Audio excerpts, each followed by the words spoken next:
వస్తా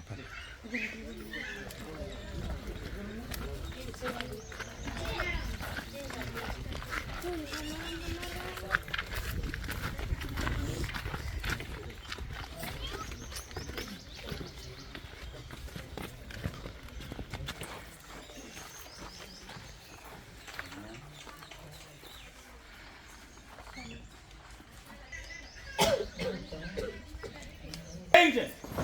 Stand it! Attention! Stand it! Stand it! Stand it! Attention! Attention! Right hand, right hand.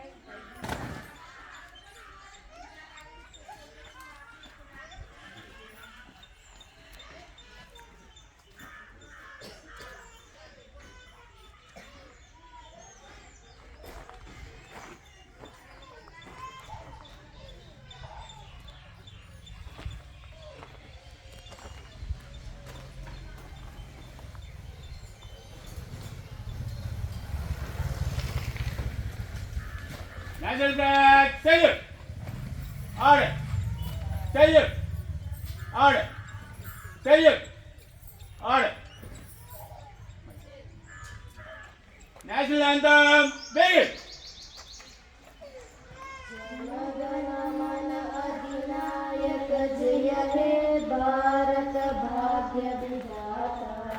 Punjab Sindhu Gujarat Maratha Dravid Utkal वंगा विंध्य हिमाचल यमुना गंगा उच्चल जलधि तरंगा तव शुभ नामे जागे तव शुभ आशीष मागे गाहे तव जय गादा जनगण मंगलदायक जय हे भारत भाग्य विधाता जय हे जय हे जय हे जय जय जय जय हे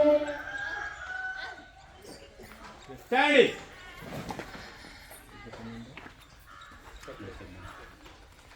Attention. Stand it. Attention. Right.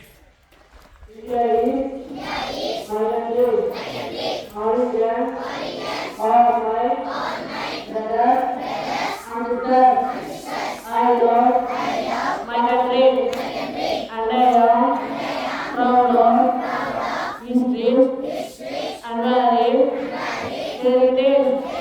I shall use my parents, teachers, and others respect and treat everyone because in my country and my people against my devotion in this country and white body otherwise matters. Study, Malaysia. Study, Malaysia. Study. 76వ గణతంత్ర దినోత్సవాన్ని జరుపుకుంటాం. అసలు గణతంత్ర దినోత్సవం అంటే ఏంటి? Why we celebrate republic day అంటే republic day. Re అంటే విజయ్, మళ్ళీ మళ్ళీ. పబ్లిక్ అంటే ప్రజలు. డే అంటే పండగ రోజు. ఇలా నిర్దేశించాం. రిపబ్లిక్ అంటే మనందరం కూడా మళ్ళీ మళ్ళీ జరుపుకునే ఒక అద్భుతమైన పండుగ. This is national festival. ఇది మొత్తం భారతదేశం అంతా జరుపుకునే పండుగ. అసలు మనం ఈ రిపబ్లిక్ డేని ఎందుకు జరుపుకోవాలి అంటే మన దేశానికి స్వాతంత్రం అయితే 1947 ఆగస్టు 15వ తారీఖున వచ్చింది. ఆ వచ్చిన తర్వాత మన దేశానికి మొట్టమొదటి ప్రధానమంత్రి జవహర్లాల్ నెహ్రూ, అధ్యక్షుడు అంటే రాష్ట్రపతి డాక్టర్ బాబు రాజేంద్ర. మన దేశానికి స్వాతంత్రం వచ్చిందని దేశాన్ని ఏ విధంగా పరిపాలించాలి, ఏ విధంగా అక్షరాస్యత సాధించాలి, ఎక్కువ మంది రాష్ట్రం ఎక్కువ ఉండేవాళ్ళు పేదరికంలో ఉంది, ఇవన్నీ మనం అభివృద్ధించాలంటే మనం ఎలాగైనా సరే కొన్ని రూల్స్ అండ్ రెగ్యులేషన్స్ మనం తయారు చేయాలి ఏ విధంగా అని ఆలోచిస్తే ఒక డ్రాఫ్టింగ్ కమిటీ చైర్మన్గా డాక్టర్ బాబు రాజేంద్ర ప్రసాద్ గారు, డాక్టర్ బిఆర్ అంబేద్కర్ వీళ్ళందరూ గొప్ప మేధావులు, మన భారతదేశంలో కాకుండా ప్రపంచంలో మేధావులను పరిగణించబడే అందరూ కూడా కూర్చుని కనీసం సంవత్సరాల పైగా కష్టపడి మనకి రాజ్యాంగాన్ని తయారు చేశారు. ఆ రాజ్యాంగంలో రూల్స్ అండ్ రెగ్యులేషన్స్ అంటే మనం పాటించవలసిన విధులు ఏంటి, మనం పాటించవలసిన మనకు ఉన్న హక్కులు ఏంటి అనేది చాలా సుస్పష్టంగా అందులో పొందుపరచారు. అయితే విద్యార్థులారా, ఈ రోజున మనం మన భారతదేశం కోసం ప్రాణాలు అయితే అర్పించాల్సిన అవసరం లేదు. ఎందుకంటే మన దేశ స్వాతంత్ర్యం కోసం ఎంతోమంది మహానుభావులు ప్రాణత్యాగాలు చేశారు. ముఖ్యంగా మహాత్మా గాంధీ, సుభాష్ చంద్రబోస్, లాల్ బహదూర్ శాస్త్రి, భగత్ సింగ్, లోకమాన్య తిలక్, ఇంకా ఎంతోమంది చెప్పలేని వాళ్ళు ఎంతోమంది వాళ్ళ యొక్క రక్తాన్ని త్రాగేసి మనకి స్వాతంత్రాన్ని ఇచ్చారు. ప్రపంచంలో ఇంత అద్భుతమైన దేశం ఇంకెక్కడా లేదు. ఇంత స్వాతంత్ర్యం అంటే ఇంత స్వేచ్ఛ ఎక్కడా ఉంది. మీరు ఏ దేశానికి వెళ్ళారు అంత రూల్స్ అండ్ రెగ్యులేషన్స్ చాలా ఇదిగా ఉంటాయి, చాలా కష్టంగా ఉంటాయి. కానీ ఇక్కడ అంతా కూడా స్వేచ్ఛ స్వాతంత్ర్యం హ్యాపీగా ఎక్కడ ఉంటారు. ప్రపంచంలో ఎంత గొప్ప వాళ్ళు అర్థం ఉంటారు. పుడితే భారతదేశంలో పుట్టాలి, పుడితే భారతదేశంలోనే పుట్టాలి అంటారు. ఎందుకు అంటే భారతదేశం అంటే ఒక అలనక దేశం కాదు. ప్రపంచంలో గొప్పవాళ్ళు ఇక్కడే పుట్టారు. అంటే రాముడు ఇక్కడే పుట్టాడు, మన భారతదేశంలోనే శ్రీరామచంద్రుడు పుట్టాడు. గౌతమ బుద్ధుడు భారతదేశంలోనే పుట్టాడు, శ్రీకృష్ణుడు భారతదేశంలోనే పుట్టాడు, ఛత్రపతి శివాజీ భారతదేశంలో. అంటే ఇలాంటి వీరులు ప్రపంచంలో ఎక్కడా లేదు. అంతేనే మన భారతదేశం పుణ్య భూమి అని కూడా అంటారు. ఇటువంటి భారతదేశానికి మన రాజ్యాంగాన్ని నిర్మించిన మహోన్నత వ్యక్తులు డాక్టర్ బిఆర్ అంబేద్కర్ ఇలాంటి వాళ్ళు మన దేశానికి రాజ్యాంగాన్ని 1950 జనవరి 2వ తారీఖున ఇచ్చారు. అయితే ఈరోజు మనం మన దేశం కోసం ప్రాణాలు అయితే అర్పించాల్సిన అవసరం లేదు. ఎందుకంటే మన దేశం కోసం ప్రాణాలు ఇవ్వడానికి మన సోల్జర్స్ ఎప్పుడు 24 అవర్స్ రెడీగా ఉన్నారు ప్రాణాలు ఇవ్వడం కోసం. ఎవరైనా సరే శత్రువులు ఎవరైనా మన దేశం మీదకి వస్తున్నారు అంటే ప్రాణాలు ఇవ్వడానికి వాళ్ళు సంసిద్ధంగా ఉన్నారు. కాబట్టి మరి మనం ఏం చేయాలి అంటే మనం ఈ మన దేశానికి స్వాతంత్రాన్ని ఇచ్చిన మహానుభావులు మనం స్మరించుకుంటూ వాళ్ళు ఎప్పుడు కూడా మర్చిపోకుండా వారి యొక్క అభిజాడలో మనం నడుచుకుంటూ శ్రద్ధగా చదువుకుంటూ తల్లిదండ్రులు పెద్దలు చెప్పిన వాడు వింటూ చక్కగా మంచి ఉత్తీర్ణులై మీ తల్లిదండ్రులకు ఆశయం ఏంటి అనే దాన్ని మీరు గుర్తించుకుని చదువుకుంటూ మంచి మార్కులతో పాస్ అయ్యి మీ ఊరికి, మీ యొక్క మండలానికి, మీ యొక్క గురువు గారికి, మీ యొక్క తల్లిదండ్రులకి, మీ యొక్క జిల్లాకి, తద్వారా మన రాష్ట్రానికి మన దేశానికి మంచి పేరు తీసుకురండి. చెడ్డ పేరు తీసుకురాకుండా మంచి పేరు తీసుకురండి. ఏం చేయాలి? బాగా చదువుకుని మంచి పేరు తీసుకురండి. కొడుకులు పుట్టరటంచు నేర్చు అవివేకులు జీవన ప్రాంతులై కొడుకులు పుట్టరే కౌరవేంద్రులకు అనేకులు అన్నారు. కొంతమంది అయితే కొడుకులు పుట్టలేదని చెప్పేసి బాధపడుతూ ఉంటారు. అయ్యో నాకు పిల్లలు పుట్టలేదని. కానీ ధృతరాష్ట్రునికి 100 మంది పిల్లలు పుట్టిన చెడ్డవాళ్ళు కావడం చేత అతని యొక్క పేరు ప్రతిష్టాన్ని కూడా నశించుకుంది. కాబట్టి ఎంతో అదృష్టం ఉంటే తప్ప మనం మనిషి జనంలో పుట్టాము. కాబట్టి మీరందరూ కూడా ఒక మంచిగా చదువుకొని మంచి పేరు తీసుకురావాలి. చెడు చాలా ఈజీ చేయడం, మంచి చేయడం అంటే చాలా కష్టం. పడుకుని నిద్రపోవాలంటే మనం హాయిగా నిద్రపోవచ్చు, కానీ పొద్దుటే 5 గంటలు లేవాలంటే చాలా కష్టం. కానీ అవి మనం ప్రాక్టీస్ చేయాలి.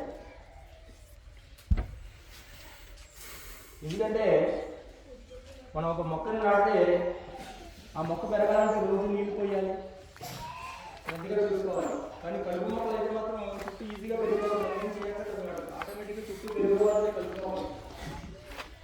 మనలో కూడా దిగుణాలు వస్తూనే ఉంటాయి, వాటిని మనం ఆన్సర్ వేసుకుని మంచి గుణాలతోటి మనం ముందుకు వెళ్తూ ఉండాలి.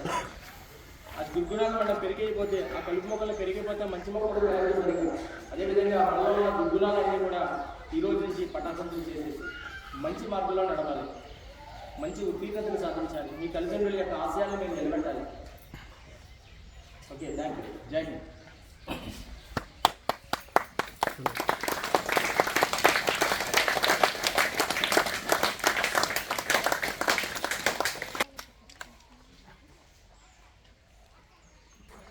Morning, respected principal sir and respected teachers and my dear friends.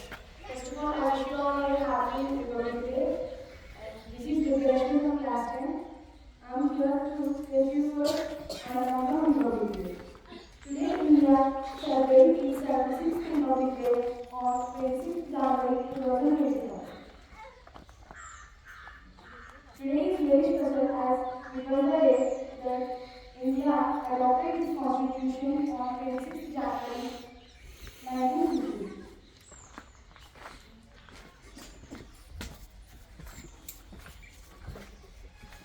The constitution was written by the drafting committee with 8 members and the 5% of drafting committee is Dr. B.R. Ambedkar. And the Constituent Assembly of India has 299 members and the chairman of Constituent Assembly was Dr. B.R. Ambedkar. Dr. Rajendra Prasad. The Constitution of India declares India a sovereign, social and secular country and promotes fraternity and issues its citizens equality, fraternity, justice and promote all citizens to be a secular people. The Constituent Assembly of India on 26th November 1949 was adopted the Constitution and was ensured on 26th January 1950.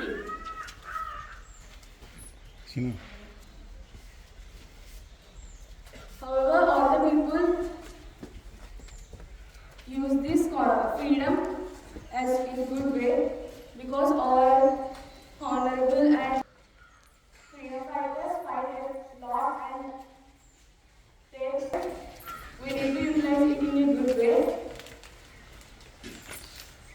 Actually, we got freedom on August 15th, 1947, but on that day we don't have particular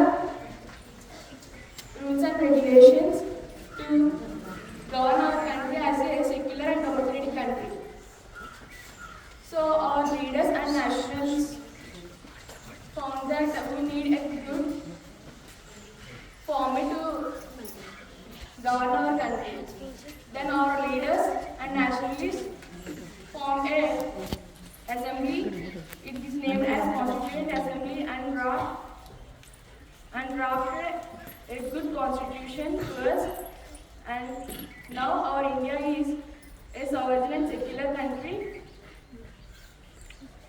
We have some new rules and regulations, and we also have rights.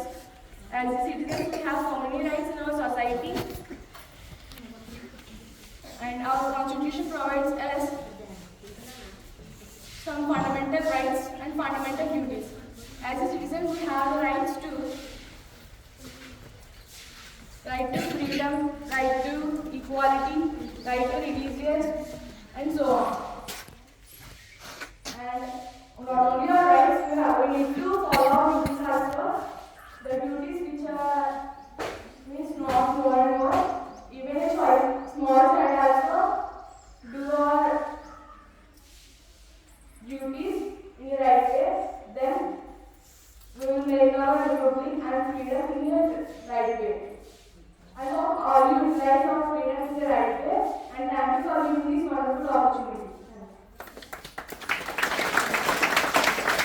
Thank you, Amma.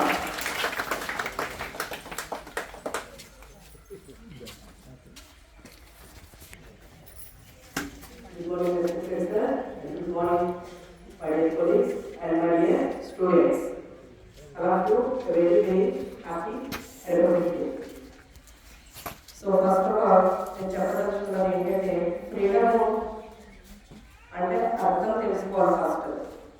Freedom అంటే ఒక చిన్న example చెప్తాను. So మనకి ఎవరైనా రెంట్కి వచ్చిన వారు మన ఇంట్లో ఉండి మనమే తిరిగి రెంట్ కట్టాలి, మన ఇంట్లో వాళ్ళని వాళ్ళకి పని చేయమని చెప్పి, సో మనము బయట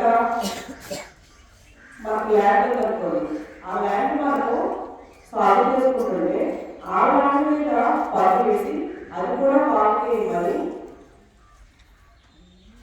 ఇచ్చిన తర్వాత కూడా మనం కష్టాలు పడి ఒక్కసారి మేనేజ్ చేసుకుని మీ ఇంటికి వచ్చిన రెంట్కి వచ్చిన వాళ్ళు మీ ఇల్లు తీసుకుని మీతో పనులు చేయించుకొని అండ్ మీరు సాగు చేసుకునే భూమికి మీరు పంట పండించుకుంటే కష్టపడి ఆ డబ్బు తెచ్చి వాళ్ళకి ఇవ్వమంటారు. ఎలా ఉంటుంది?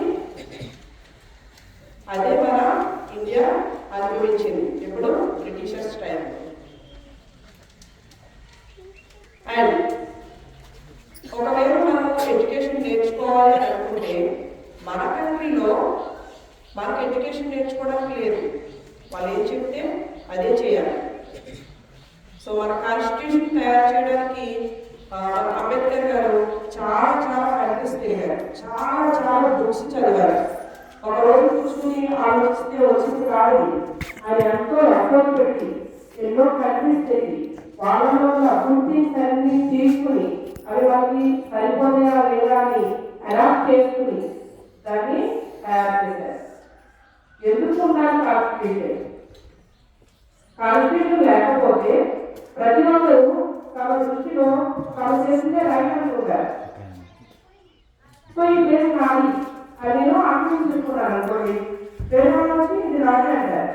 సో అక్కడికి కావాలి, అది ఎవరికి చెప్పడానికి కావాలి, దాంట్లో రూల్ ఉంటారు.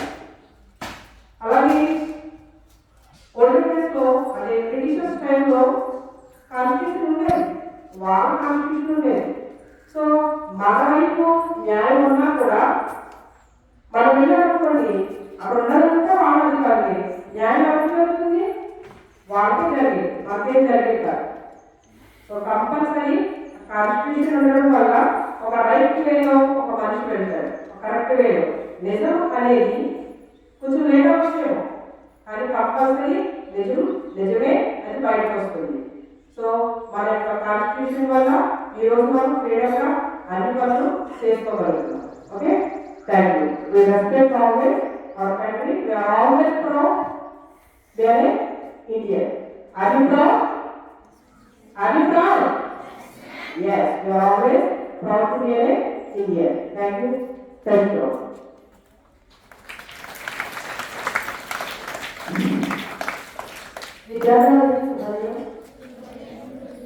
అందరికీ 76వ గణతంత్ర దినోత్సవం శుభాకాంక్షలు. అయితే మన భారతదేశంలోనే అతిపెద్ద లిఖిత పౌర రాజ్యాంగం మన ప్రపంచంలోనే అతిపెద్ద లిఖిత పౌర రాజ్యాంగం మన రాజ్యాంగం. అయితే దీన్ని రచించడానికి 2 సంవత్సరాల 13 నెలల 18 రోజుల సమయం అనేది పట్టడం జరిగింది. అయితే డాక్టర్ బిఆర్ అంబేద్కర్ గారు దీన్ని రచించడానికి చాలా కష్టపడ్డారు. ఫస్ట్ ఒక కమిటీ ఏర్పాటు చేసుకోవడం జరిగింది. దాని అధ్యక్షుడిగా బిఆర్ అంబేద్కర్ గారు పెట్టడం జరిగింది. ఆయన రచించడం మొదలుపెట్టినప్పటి నుంచి మనకి అంత టైం అనేది పట్టింది రచించడానికి. ఓకేనా? అయితే అప్పటి నుంచి కూడా మనకి విధులు, హక్కులు, అలాగే షెడ్యూల్, ఇవన్నీ ప్రకటనలు అన్నీ కూడా దాని ప్రకారమే జరుగుతుంది. అలాగే ఈ రోజుల్లో మనకి కొంచెం అశాంతి అనేది నెలకొని ఉంది. ఓకేనా? అది మనకు కూడా తెలుసు. ఏంటి అశాంతి? మహిళలపై దాడులు జరుగుతున్నాయి. అలాగే ముస్లిమ్స్ హిందువుల్ని చంపడం జరుగుతుంది. సామాన్యమైన వ్యక్తి అయితే కాదు. ఆయన ఎక్కడ ఎలా చేయాలో అన్నీ తెలుసు. కాబట్టి మనం ఇలాంటి అస్వచ్ఛత జరగకూడదని చెప్పి ఇంకా మీలో కూడా చాలామంది నేటి బాలలే రేపటి పౌరులు అన్నారు. కాబట్టి మీరు కూడా మన మహనీయులు చాలామంది చాలా కష్టపడి మనకి స్వతంత్రాన్ని తెచ్చిపెట్టారు. ఓకేనా? దాన్ని మనం వినియోగించుకోవాలి. అంటే మనం చెడు మార్గాల వైపు వెళ్ళకూడదు. ఓకేనా? మన థాట్స్ అన్నీ కూడా మంచిగానే ఉండాలి. కాబట్టి మనం ఎప్పుడూ కూడా ఈ ఇచ్చినటువంటి స్వతంత్రాన్ని మనం దుర్వినియోగం చేసుకోకూడదు. మనం మంచి మార్గంలో వెళ్తేనే ఎదుటివాడు కూడా మంచి మార్గంలో వస్తారు. అప్పుడు ఆ స్వచ్ఛత అనేది ఎక్కడ ఉండదు. కాబట్టి మీరంతా కూడా రాబోయే కాలంలో రాబోయే మంచి వీరుడు కావాలని కోరుకుంటూ సెలవు తీసుకున్నాను. Thank you.